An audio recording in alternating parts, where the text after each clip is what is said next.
Yaurana, Aranga, que ce soit à cause des travaux, du trafic, des voisins bruyants ou même des chiens qui aboient, les bruits incessants peuvent avoir un impact profond sur notre bien-être physique et mental. Pour nous en parler, nous recevons sur le plateau Aritea Bernardino, vice-président de l'association Teorahao qui lutte contre les nuisances sonores en Polynésie française. Yarana. Et puis de l'autre, nous avons Gaëtan Epetahoui qui est victime de nuisances sonores à Mahina. Il nous racontera son histoire et son expérience personnelle, Yarana. Yarana. Que faire face à cette pollution sonore? Est-ce qu'il y a des solutions concrètes? Les nuisances sonores, c'est notre sujet du jour dans Manava, votre émission Info Service.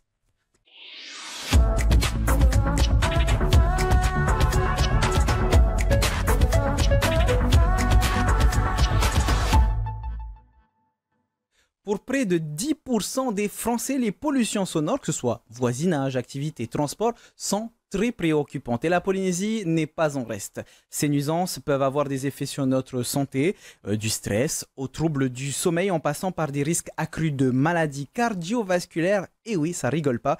Mais comment mieux vivre avec le bruit et surtout, comment le réduire? On va commencer avec toi, Aritea. Les nuisances sonores, c'est un problème souvent minimisé au Fénois. Comment votre association, l'association Teorahao, s'y attaque? On s'y attaque sur plusieurs plans. Il y a tout d'abord l'accompagnement des victimes au quotidien, dans leur démarche, pour essayer de résoudre les problèmes auxquels elles sont confrontées, à travers des réunions d'information, par exemple.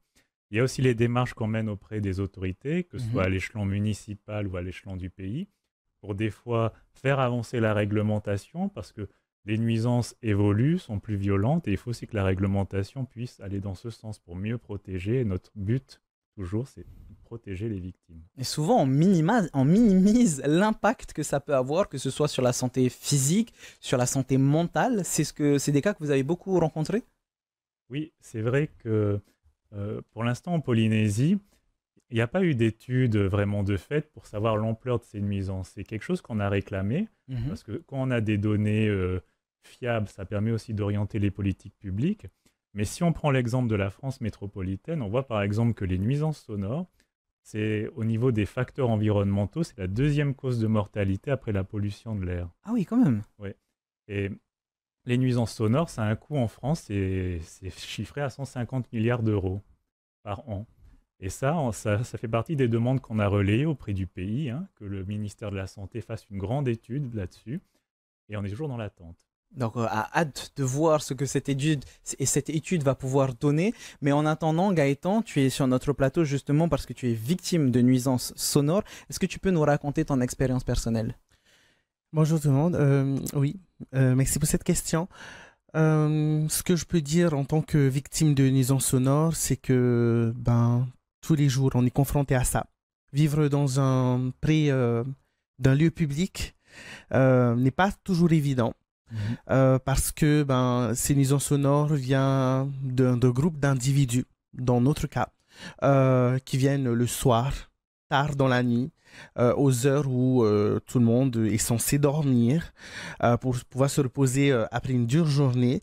Voilà, ça fait quelques années et plus de 10 ans même maintenant. Ah oui, quand même. Ah oui, ça fait plus de 10 ans que nous subissons ça avec ce même groupe d'individus, parfois des jeunes, parfois des personnes adultes qui s'attroupent le soir et qui font du tapage nocturne. Mais finalement, c'est un peu tout le quartier qui est victime de ces nuisances, puisque tout le quartier est proche de ce lieu de vie.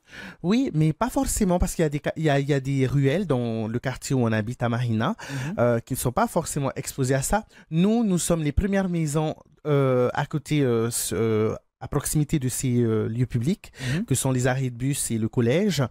Donc, c'est plutôt nous qui sommes beaucoup plus impactés parce que, étant donné que ce sont des lieux publics qui sont fréquentés à la journée et fréquentés par du monde, la nuit, ce groupe d'individus ne se prive pas de venir dans ces mêmes endroits et qui te répond en disant que voilà, c'est un lieu public, tu n'as rien à dire et rentre chez toi et va dormir. Non, quelque part, oui, il y a un impact quand même. Justement, après 10 ans à subir, je suppose que ça a des impacts sur ta santé. Est-ce que tu peux nous en parler? Oui, tout à fait. Alors, déjà, autour de notre maison, donc il y a des personnes âgées qui vivent. Même dans mon foyer, il y a une personne âgée qui vit. Et donc, déjà, pour les personnes âgées, étant donné que quand le son est trop élevé, ça joue sur le cardiaque. Ensuite, pour moi, pour nous, moi et mes voisins qui travaillons la journée, ça nous permet Ça vous permet pas de dormir. Ça nous permet pas de dormir. Et ceci dit, le matin, quand tu te lèves, tu es tellement fatigué de ce qui s'est passé la nuit et que quand tu vas au travail, ça impacte quand même. Mais après, quelque part, c'est un travail à faire sur soi. Ce sont des sacrifices et de ne pas pouvoir aussi montrer cette fatigue au travail. Oui, il faut rester professionnel jusqu'au bout, oui, j'ai envie de dire. Mais ce sommeil, c'est intéressant, puisque j'ai lu beaucoup d'articles justement sur ces nuisances sonores ici au Fénois. Le sommeil est une des premières choses qui arrive, le manque de sommeil parce qu'on subit ces nuisances sonores. Aritea, le cas de Gaëtan n'est pas un cas isolé, j'ai envie de dire? Non, c'est pas du tout un cas isolé. Hein. Et d'ailleurs, le cas de Gaëtan, ça résume un peu à lui tout seul tous les impacts. Hein. Impact sur la santé. On minimise aussi le coût économique parce que quand on manque de sommeil, on est aussi moins performant au travail. Ça aussi, ça a un coût. Il y a aussi un coût immobilier. Par exemple, on vit dans un climat tropical, donc on a des maisons ouvertes, aérées. Donc on n'a pas des infrastructures qui permettent de s'isoler. Et il y a aussi, quand on parle du coût social, il y a aussi l'inégalité. Parce que souvent, c'est les populations les plus pauvres qui sont les plus touchées. Elles n'ont pas les moyens forcément de climatiser, d'insonoriser, etc. Donc, le cas qu'on a là, ça résume un peu tous les impacts qu'ont les nuisances sonores. Et puis, il y a des impacts sur du court terme, comme on en a parlé. Il y a le stress, le manque de sommeil, mais beaucoup d'autres choses. Vu que le lendemain, on n'arrive pas forcément à être très concentré, il y a aussi le risque de ne pas pouvoir répondre à ses missions au travail. Donc, ça peut être beaucoup plus complexe que juste « Oh, j'ai pas beaucoup fait dodo », je suppose. Oui, c'est exactement ça. Moi, je me souviens aussi d'une réunion à laquelle j'avais assisté à la mairie de Taravao sur des carbasses qui se réunissaient à Tautira. Et quelque chose que j'avais trouvé très touchant et très inquiétant, c'était le témoignage d'une directrice d'école de Tautira qui disait que le lundi matin, les élèves, quand ils arrivent, ils dorment sur la table parce qu'ils ne peuvent pas dormir le soir, le dimanche soir, à cause des carbasses. Et du coup, ils dorment sur la table, ils ratent des heures, des journées de cours. Et ça, on ne peut pas le tolérer. Et donc, sur du long terme, il y a d'autres conséquences, Gaëtan, par exemple, de l'anxiété, de la dépression. J'ai lu certains articles où les gens ne voulaient même plus rentrer chez eux tellement ils n'avaient plus envie de subir ces nuisances sonores. Oui, tout à fait. Sur le long terme, quelque part, ça peut toucher aussi la partie psychologique de ces victimes qui sont présents sur notre pays, dans notre pays, sur notre île. Après, sur le long terme, pour notre part, on essaie de pallier à ça pour éviter de comment dire. De trop subir. De trop subir.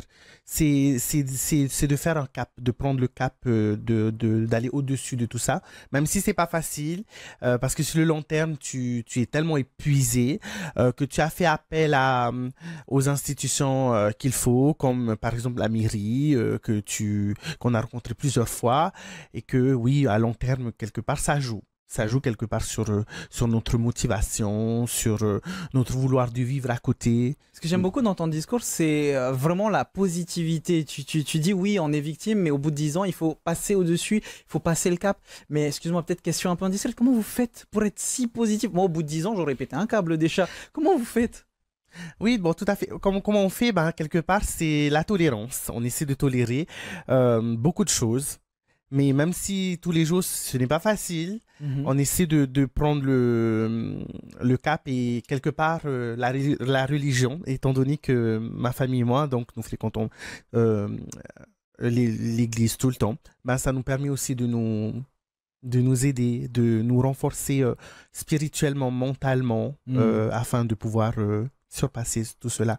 Même si c'est pas facile, quelque part, on est tous humains. Tu t'énerves, tu es à cause de la fatigue que tu ressens. Bien sûr. Des fois, tu as cette tendance à vouloir être violent envers ces ces groupes d'individus, ce groupe d'individus qui viennent le soir. Alors justement, peut-être pas arriver à la violence, mais aller les voir. Est-ce que ça fait partie des solutions?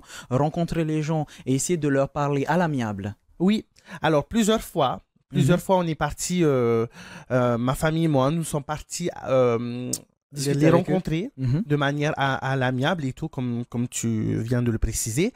Mais quelquefois, ben, la solution à l'amiable ne fonctionne pas. Donc, tu es obligé quelquefois d'avoir recours à la violence. Bon, après, je dis pas que je tape sur quelqu'un. Oui, bien sûr, Ce que je veux dire, c'est qu'à un moment donné, il faut être menaçant, quoi. Oui, oui, mais on part bien sûr du principe qu'il faut faire attention. La violence ne résout pas ça. Et en plus, de toute façon, c'est interdit. Mais partons de ce principe-là. Si l'amiable ne fonctionne pas, Aritea, il y a les appels à la gendarmerie, à la police municipale. Ça, ce sont des solutions qui peuvent être prises sur le moment? Oui, sur le moment, ça peut être des solutions. Ce qu'a fait Gaëtan dans un premier temps, aller discuter, c'est le préalable. Mais c'est vrai que si, une fois informées, les personnes poursuivent leur nuisance, c'est qu'elles le font de manière volontaire. Elles savent qu'elles dérangent, mais elles le poursuivent. Et c'est là qu'on tombe dans le délit. Et c'est à partir de ce moment-là où, lorsqu'il y a répétition, que l'on peut aussi porter plainte. Alors, oui, effectivement, faire appel aux forces de l'ordre dans un premier temps, c'est aussi ce qu'il faut faire. Surtout à chaque appel, leur demander de rédiger un constat qui servira de preuve dans peut-être l'hypothèse d'une plainte. Dans le montage d'un dossier dans cette optique-là? Là, il faut vraiment que les gens aient ce réflexe à chaque fois qu'ils appellent la police municipale ou la gendarmerie qui demandent de rédiger un constat. Est-ce que justement les amendes, les constats, voire même dans certains cas, carrément la saisie du matériel, est-ce que ça permet de freiner ces nuisances? Est-ce que ça permet d'avoir une certaine forme de peur de la part de ces personnes qui sont auteurs de nuisances? Eh ben, je pense que si ça c'était systématiquement appliqué, parce que bon, on va être franc, c'est pas systématiquement appliqué. Les amendes, la saisie du matériel, parce qu'avec moi, je l'ai aussi là, j'ai une lettre du procureur de la République qui date de 2009. On s'est renseigné, ils nous ont confirmé au tribunal qu'elle était toujours valide aujourd'hui. Et si ce qui dit cette lettre était appliqué, on réglerait plusieurs problèmes. En gros, qu'est-ce qu'elle dit? À la première intervention, c'est une amende. À la deuxième intervention, la personne auteur de la nuisance doit être entendue sous le régime de la garde à vue et la source de la nuisance doit être saisie. Si dans le cas de Gaëtan, ça s'était appliqué, je pense que son problème serait réglé depuis longtemps. Et de toute façon, ne vous inquiétez pas, nous aurons un gendarme à la fin de cette émission pour pouvoir nous parler de finalement à quoi s'exposent les auteurs de nuisances sonores. En attendant, un recours juridique, s'il y en a un, Gaëtan, est-ce qu'il y a des astuces pour éviter de subir ces nuisances? Je parle, par exemple, bon, c'est un peu difficile, mais mettre un casque anti-bruit, par exemple. Je me doute bien que c'est un sacrifice. Mais est-ce que c'est des choses que vous avez déjà essayées ou est-ce que vous avez d'autres solutions, d'autres astuces? Non, pas du tout. On n'a pas envisagé d'opter sur ces astuces-là. Mais voilà, comme le collègue, comme l'a dit Aritea sur le plateau, c'est d'aller discuter avec eux. D'aller à chaque fois discuter avec eux. Mais quelque part, il y a une autre solution. C'est que j'appelle vraiment les parents à prendre votre responsabilité de parents. Il ne suffit pas de faire des enfants. Moi, dans notre cas, on a beaucoup de mineurs qui traînent le soir et qui sont des fois source de ces nuisances sonores le soir, qui ne respectent pas la collectivité, qui ne respectent pas le voisinage. Quelque part, le côté répressif ne suffit pas. Je pense que quelque part, il faudrait mener une campagne de sensibilisation, comme fait l'association Te Ora Hau, au travers des soirées d'information dans les municipalités. Mais au-delà de ça, au niveau du pays, c'est de sensibiliser la population et également les parents à l'importance de l'éducation. Aujourd'hui, quand tu vois ces jeunes qui sont livrés à eux-mêmes au bord de route, je suis désolé, quelque part, où se trouve la responsabilité des parents. Mais après, je ne suis pas en train de viser que les parents. Bien sûr, Quelque parce que part, dans certains cas, c'est pas forcément déjà, mais est-ce que dans ton cas, tu nous parlais d'impact sur ta santé, est-ce que toi, ça t'est arrivé, par exemple, de faire constater ces impacts-là par un médecin et de pouvoir les présenter, que ce soit à la gendarmerie pour le montage d'un dossier, ou voir directement, comme tu disais, aux responsables, dans ce cas précis, des parents, par exemple? Oui, alors j'ai commencé à monter un dossier. Mhm. Je suis toujours en attente de la part du voisinage. J'ai eu plus ou moins quelques documents en ma possession, comme des certificats médicaux de la part de médecins qui ont prescrit la tranquillité pour les personnes âgées qui Mhm. vivent proche de notre maison, donc les voisins. Et également, nous avons pu avec ma maman voir un médecin pour lui demander d'avoir un certificat médical pour cela. Il faudrait que ce soit systématique, Aritea, de pouvoir aller voir un médecin pour se rendre compte des impacts que ça a pu avoir, comme je disais tout à l'heure, pour le montage d'un dossier. Oui, alors ça peut être utile, hein, c'est une pièce supplémentaire, hein, pas nécessaire mais supplémentaire, parce que notamment si jamais on veut réclamer des dommages et intérêts, il faut montrer les préjudices qu'on a eus, ça peut être des préjudices d'ordre médicaux ou d'ordre matériel, hein. Donc Mhm. c'est toujours nécessaire, c'est une bonne initiative ça. Mais est-ce qu'on est obligé d'y aller le lendemain de ces nuisances, par exemple? Est-ce qu'on peut attendre ou au contraire, plus on attend, moins les effets vont être évidents pour le médecin, pour le professionnel de santé? Après, ça dépend surtout de ce qu'on veut faire constater. Lorsqu'on a des nuisances répétitives, ça va être plutôt des symptômes qui vont s'étaler dans le temps, comme de la déprime, de la fatigue, de L'irritabilité, oui. voilà, l'irritabilité, de l'énervement, hein, L'anxiété de aussi. l'anxiété aussi, hein. Donc, il suffit d'aller voir son médecin traitant, demander une attestation médicale et la joindre à la plainte, hein. Mhm. C'est une pierre supplémentaire pour blinder le dossier. Alors parlons de ces règles à faire, de ces démarches à faire, puisque toutes les personnes qui sont victimes de nuisances sonores ne savent pas forcément quoi faire. La première des choses, c'est une démarche à faire avec les forces de l'ordre ou c'est ce certificat médical en priorité? Par rapport aux nuisances sonores, c'est faire un constat d'abord. D'accord. Alors un constat, on peut le faire de différentes manières, mais il faut montrer que le bruit nous affecte. Il faut qu'il y ait un écrit qui prouve ça. Ça peut être fait par un policier municipal. Vous lui dites de venir sur votre terrasse, d'écouter, de constater. Ça, c'est très bien. Ça peut être fait par le voisinage, par des personnes qui viennent chez vous. Vous pouvez leur faire remplir une attestation de témoin. Ah, donc on peut avoir des témoins dans le quartier autour Oui. de chez soi. C'est aussi accepté, hein. Donc c'est comme ça aussi qu'on peut montrer qu'il y a un préjudice, qu'il y a un trouble, et aussi surtout la répétition de ce trouble. C'est ça qui est important. Peut-être un peu plus complexe, faire des vidéos sans forcément filmer les personnes. Comment est-ce que ça peut se passer? C'est une preuve suffisante, les vidéos que l'on prend? C'est assez compliqué parce que les vidéos, c'est pas non plus fait avec un appareil homologué. Mhm. Pour que ce soit accepté par le tribunal, il faut par exemple qu'il y ait un appareillage qui permet par exemple de mesurer la fréquence du bruit, son intensité. Et pour être déjà allé avec des vidéos à la gendarmerie, ils refusent de les prendre, hein, pour des histoires de Droit à droit l'image, etc. c'est pour ça que c'est compliqué Voilà, c'est finalement. très compliqué. Par contre, il est possible de demander aux gendarmes de décrire dans la plainte ce qu'ils voient dans la vidéo. Mhm. Après, ça vaut ce que ça vaut, mais on peut aussi l'utiliser comme ça. On a d'autres solutions, je suppose. Gaëtan, je me tourne vers toi. Je sais que ça doit représenter un coût, mais insonoriser son lieu de vie, est-ce que ça paraît être une solution faisable? Non, c'est pas, ce n'est pas une solution durable. Mhm.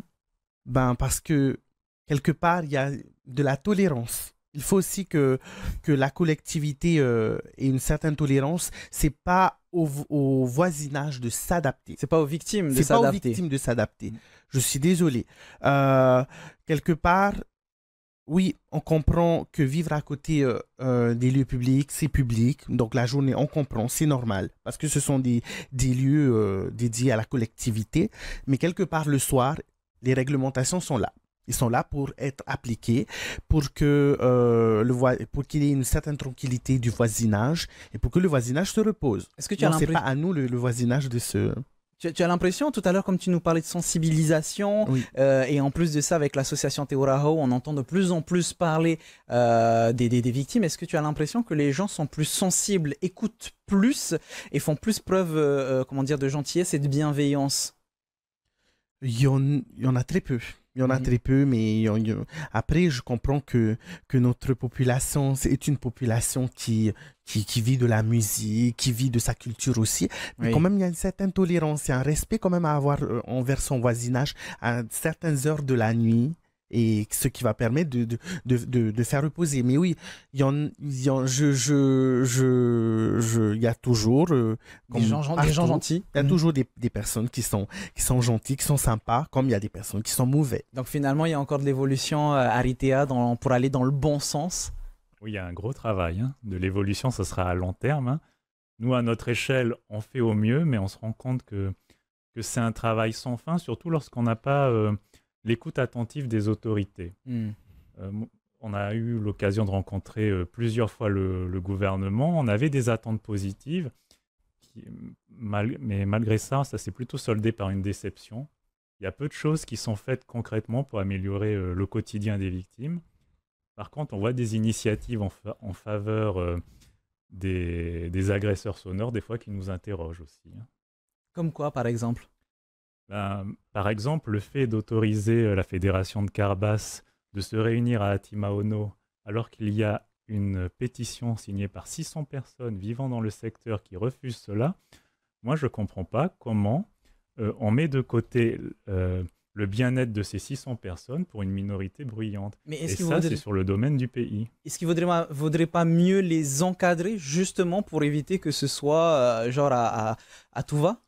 Alors c'est l'argument qui est mis en avant, c'est l'encadrement. Mhm. Mais si l'encadrement se fait qu'à l'échelle d'une fédération ou d'une association, qu'est-ce qu'on fait de ceux qui sont en dehors de ce cadre associatif?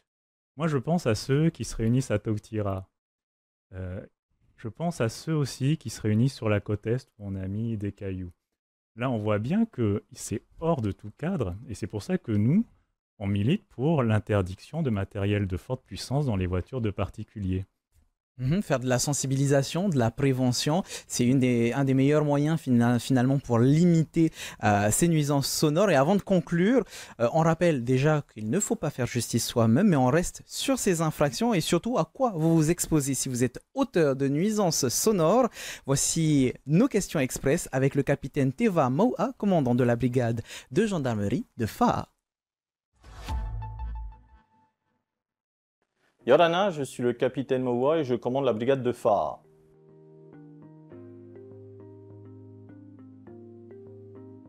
Il faut savoir que les nuisances sonores sont nocturnes. Souvent, les gens pensent qu'après 22 heures, il ne faut pas faire de bruit, mais même diurnes, en journée. Lorsqu'on a des travaux ménagers à faire chez soi, il est important de connaître l'arrêté municipal qui autorise les horaires, les créneaux horaires pour faire du bruit en termes de travaux à domicile.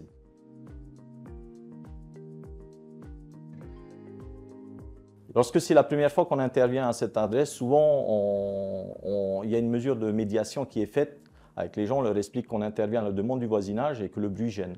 Donc on leur demande de baisser le son, de couper la musique afin qu'on évite de revenir. Parfois, les gens obéissent, mais une fois qu'on est parti, ils remettent le son. Et on est de nouveau appelé à intervenir à la même adresse. À ce moment-là, on dresse un timbre amende, une amende de 3e classe de 8100. Et si jamais ça ne suffit pas, qu'on est amené à intervenir plusieurs fois dans la nuit ou plusieurs fois sur des délais assez rapprochés, on va viser là l'infraction délictuelle. On va demander à l'appelant de déposer plainte.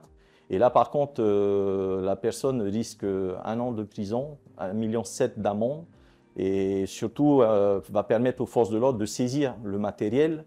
On va parler de la sono, haut-parleurs amplis, mais sur les cartes basses, par exemple, on va également parler des véhicules que l'on peut saisir.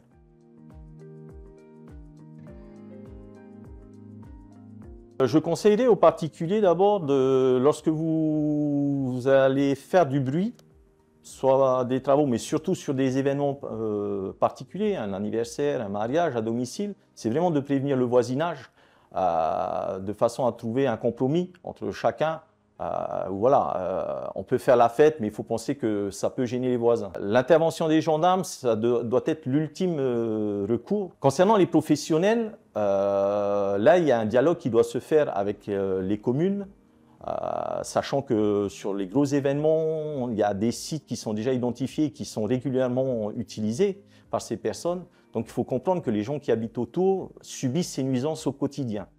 Donc, moi, je conseillerais, c'est de voir auprès des mairies, de temps en temps, accepter de concéder certaines choses, accepter les restrictions peut-être que la mairie va donner, de façon à ce que tout le monde y trouve son intérêt, que l'événement puisse se faire sans trop perturber le voisinage. On vous donne les meilleures références possibles pour vous renseigner sur le sujet des nuisances sonores et sur le site teorahao.net, vous aurez des pistes de réponse à la question comment lutter contre cette pollution invisible qui devient rapidement un fardeau au quotidien. Et pour finir, nous avons aussi le site de l'INRS, donc vous avez plusieurs articles sur la prévention, la réglementation ou encore les conséquences des nuisances sonores sur l'être humain, à la différence qu'il est un peu axé sur le milieu professionnel et les risques liés aux nuisances sonores au travail. Il est essentiel de mieux vivre sans tout ce bruit et de le réduire autant que possible et de réduire les conséquences de ces nuisances. Merci beaucoup Gaëtan. Merci beaucoup à l'association Teorahao de nous accompagner. Merci à vous de nous avoir invités et que je souhaite du courage à tous ceux qui subissent les nuisances sonores. Et merci beaucoup Aritea. Oui, merci aussi de nous avoir reçus. Et moi, juste un mot pour les victimes. Ce n'est plus à vous de subir, vous avez des droits, celui d'être protégé.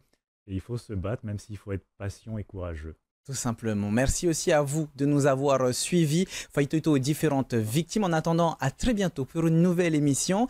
Passez une bonne soirée sur TNTV. Maururu itotato faririra trahoma parhana.